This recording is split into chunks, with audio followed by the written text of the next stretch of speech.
आईसाहेब प्रतिष्ठान महाराष्ट्र राज्य यांच्या वतीने शाळेतील विद्यार्थ्यांना मास्क वाटप। संघर्ष नको संघटन हवे। मल्हारपेठ पाटण येथे आईसाहेब प्रतिष्ठान महाराष्ट्र राज्य यांच्या वतीने शाळेतील विद्यार्थ्यांना मास्क वाटप करण्यात आले। यावेळी सर्व मित्र परिवार उपस्थित होते।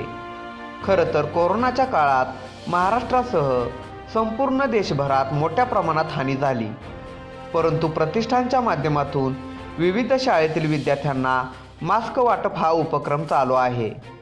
सर्वांनी काळजी घेतली पाहिजे आणि कोरोनासारख्या रोगावर मात केली पाहिजे।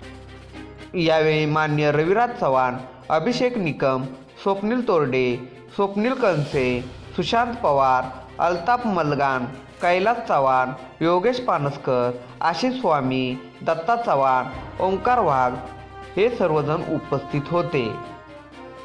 आपल्या लोकप्रिय पंचनामा न्यूज चॅनेलला सबस्क्राईब करा, लाईक करा आणि शेअर करा।